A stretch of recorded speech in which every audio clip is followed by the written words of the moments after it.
नमस्कार मित्रांनो, स्वागत आहे आपलं स्टॉक अपडेट्स मराठी या यूट्यूब चॅनलमध्ये.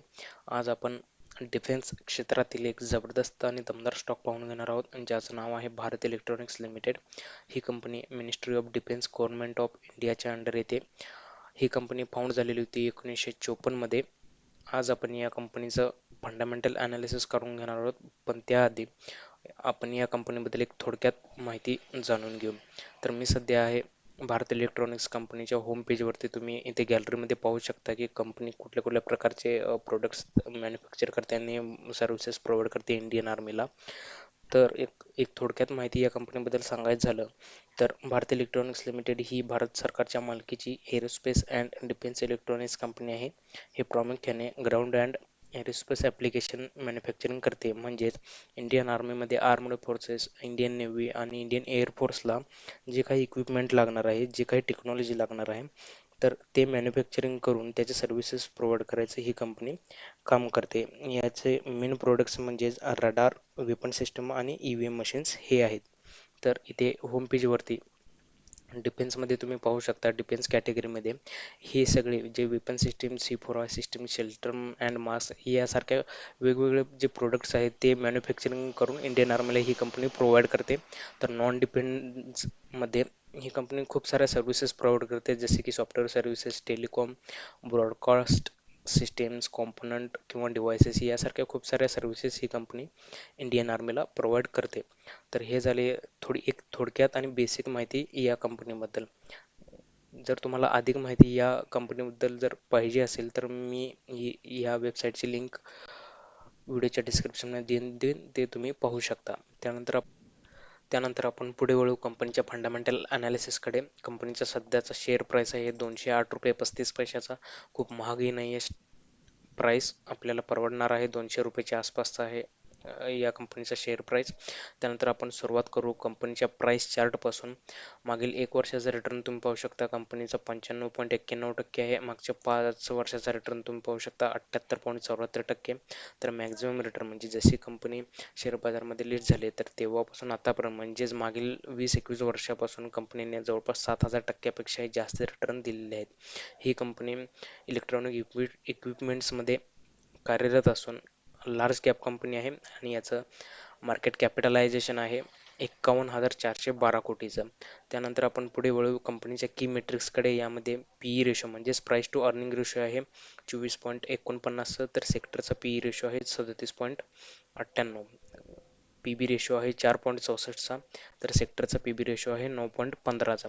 डिव्हिडंड यील्ड आपण पाहू शकता 1.90% आहे. तर सेक्टरचा डिव्हिडंड यील्ड आहे 1.14%चा. इथं आपल्याला असं दिसून येते की सेक्टरपेक्षा या कंपनीने चांगले आणि बऱ्यापैकी डिव्हिडंड डिक्लेअर केलेले आहेत या कंपनीच्या डिव्हिडंड यील्डनुसार.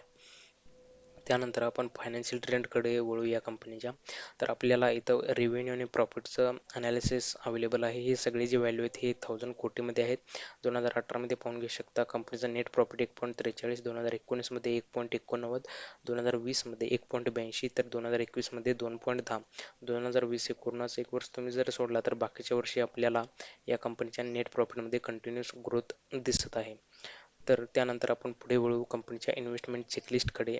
कंपनीची इंट्रिन्सिक व्हॅल्यू म्हणजे current price is more than the intrinsic value. आपल्याला हा स्टॉक कंपनीच्या ॲक्च्युअल प्राइसपेक्षा थोडासा महाग पडतो सध्याच्या स्थितीला. रिटर्न वर्सेस FD रेट्स आपण प्राइस चार्टवरून पाहून घेतलं. मागील 1 वर्षाचा आणि 5 वर्षाचा रिटर्न तर बँकेच्या FD पेक्षा तर खूप चांगले रिटर्न दिलेले आहेत कंपनीने. डिव्हिडंड रिटर्न्स, डिव्हिडंड यील्डवरून आपण पाहून घेऊ शकता कंपनीने बऱ्यापैकी डिव्हिडंड डिक्लेअर केलेले आहेत. ते आपण नंतर इव्हेंट्समध्ये बघूनच घेणार आहोत डिटेलमध्ये. एंट्री पॉईंट कंपनीचा स्टॉक प्राईस तुम्ही पाहून घेऊ शकता. तर ₹208 आहे. खूप जास्त महागही नाही आहे, 300, 400 किंवा ₹500. तर तुम्ही आता यामध्ये एंट्री करायचा विचार करू शकता. त्यानंतर ही कंपनी ASM किंवा GSM लिस्टमध्ये अवेलेबल नाही आहे, त्यामुळे आपल्याला इथं कुठलंच रेड फ्लॅग अवेलेबल झालेलं दिसत नाही. त्यानंतर आपण पुढे वळून कंपनीच्या फायनान्शियल्सकडे. कंपनीच्या फायनान्शियल्समध्ये आपण प्रामुख्याने नेट इन्कम बघतो. तर आपण मागील 4 वर्षापासूनचा डेटा पाहतो 2018 पासून नेट इन्कमचा. तर 2018 मध्ये कंपनीचा नेट इन्कम होतो 1431 कोटी, 2019 मध्ये 1886 कोटी, 2020 मध्ये 1823 कोटी, तर 2021 मध्ये 2098 कोटी. जर तुम्ही 2020 हे कोरोनाचं वर्ष जर सोडला तर बाकीच्या वर्षी कंपनीच्या नेट प्रॉफिटमध्ये कंटिन्युअस ग्रोथ आपल्याला दिसत आहे. त्यानंतर कंपनीच्या बॅलन्स शीटमध्ये आपण एकदा नजर टाकून घेऊ. कंपनीच्या बॅलन्स शीटमध्ये आपण प्रामुख्याने दोन रेशो बघतो, ते म्हणजे ॲसेट आणि लायबिलिटीज. ॲसेट्स म्हणजे कंपनीची टोटल नेटवर्थ म्हणजे टोटलची ॲक्च्युअल किंमत किती आहे ती, आणि लायबिलिटीज म्हणजे कंपनीचं देणं. कंपनीचं ॲसेट्स हे कधी पण लायबिलिटीजपेक्षा जास्तच असायला हवे, या हे आपण प्रामुख्याने बघतो. तर 2018 मध्ये बघा कंपनीकडे टोटल ॲसेट 18,964 कोटी, तर लायबिलिटीज 10,935. 2019 मध्ये 20,820, तर लायबिलिटीज 11,595. 2020 मध्ये टोटल ॲसेट्स 24,350, तर लायबिलिटीज 14,264. तर 2021 मध्ये टोटल ॲसेट्स 29,493, तर लायबिलिटीज 18,419. तर मागील 4 वर्षापासूनचा डेटा पाहिल्यानंतर आपल्याला असं दिसते की कंपनीने ॲसेट्स आणि लायबिलिटीजचा एक चांगला रेशो मेंटेन करून ठेवलेला आहे. लायबिलिटीज कधीच या मागील 4 वर्षामध्ये ॲसेटपेक्षा जास्त गेलेली नाही आहे. हा एक खूप मोठा प्लस पॉईंट आहे कंपनीच्या फंडामेंटलचा स्ट्रॉंग असण्याचा. त्यानंतर आपण पुढे वळू कंपनीच्या होल्डिंग्सकडे. येथे आपण शेअर होल्डिंग पॅटर्न पाहून घेणार आहोत. तर सध्याच्या स्थितीला कंपनी टोटल प्रमोटर होल्डिंग म्हणजे जे कंपनीचे फाउंडर म्हणजेच इथे भारत सरकार. तर भारत सरकारचा स्टेक आहे 51.14%. म्युच्युअल फंडचे होल्डिंग आहे 24.43%ची.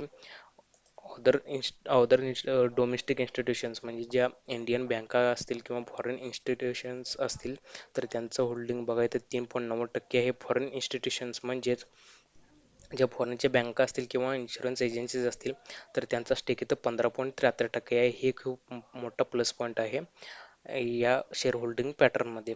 तसेच रिटेल अँड ऑदर्समध्ये म्हणजेच जे सामान्य गुंतवणूकदार आहेत तर त्यांचं स्टेक बघा 4.81%चा आहे. त्यानंतर आपण पुढे वळू इव्हेंट्समध्ये. इव्हेंट्समध्ये आपण प्रामुख्याने डिव्हिडंड आणि कॉर्पोरेट ॲक्शन्स पाहून घेऊ. तर डिव्हिडंड्समध्ये आपण पाहू शकता कंपनीने दरवर्षी 2 ते 3 वेळा डिव्हिडंड डिक्लेअर केलेले आहे, ते पण इन्क्रीज्ड. ते पण आपण आता पाहून घेऊ. 2019 मध्ये बघा कंपनीने 4 वेळा डिव्हिडंड डिक्लेअर केलेला आहे. 0.30, 0.70 पैसे, 0.70 तर 1.70 पैसे पर शेअर. 2020 मध्ये कंपनीने 2 वेळा म्हणजे जवळपास 3 रुपयाचा डिव्हिडंड डिक्लेअर केलेला आहे. टोटल 2021 मध्ये तर कंपनीने 3 वेळा डिव्हिडंड डिक्लेअर केलेला आहे. या हिस्ट्रीवरून आपल्याला असं दिसते की कंपनी सतत इन्क्रीज्ड डिव्हिडंड शेअर होल्डर्सना प्रदान करते.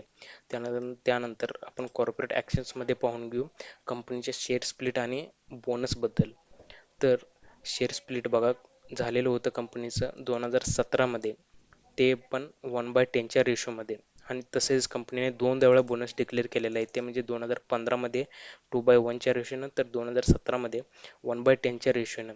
इथं खूप मोठा प्लस पॉईंट कंपनीच्या फंडामेंटलमध्ये दिसून येते की कंपनी सतत बोनस पण डिक्लेअर करते आणि शेअर स्प्लिट पण कंपनीचा एकदा झालेला आहे. त्यामुळे रिटेल इन्व्हेस्टरला म्हणजे जे सामान्य गुंतवणूकदार आहेत त्यांच्यासाठी खूप चांगली सुवर्ण संधी आहे.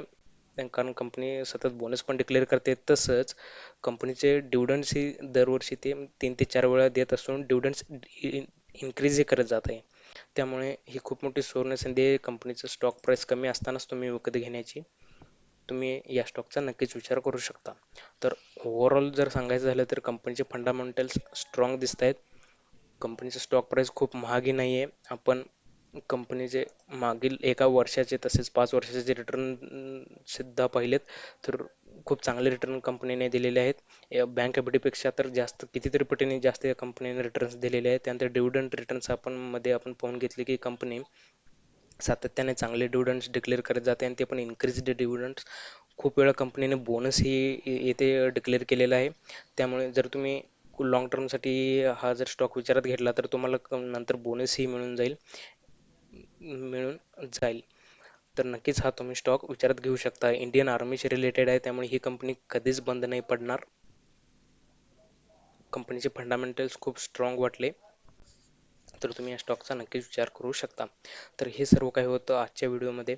जर तुम्हाला हा व्हिडिओ आवडला असेल तर लाईक करा, आपल्या चॅनलला सबस्क्राईब करा. आपल्याला काही प्रश्न असल्यास किंवा एखाद्या शेअरचे ॲनालिसिस करायचे असल्यास तर कमेंट करा. आपण प्रयत्न करू तुमच्या प्रश्नांची उत्तरं देण्याची. काही चुकीची माहिती माझ्याकडून तुम्हाला मिळत असल्यास ते पण तुम्ही कमेंट करू शकता. त्यानुसार मी माझ्या प्रेझेंटेशनमध्ये बदल करेन. आजच्या पुरते आपल्याकडून फक्त एवढंच आहे. पुन्हा भेटू एक नवीन स्टॉक घेऊन. जय हिंद, जय महाराष्ट्र.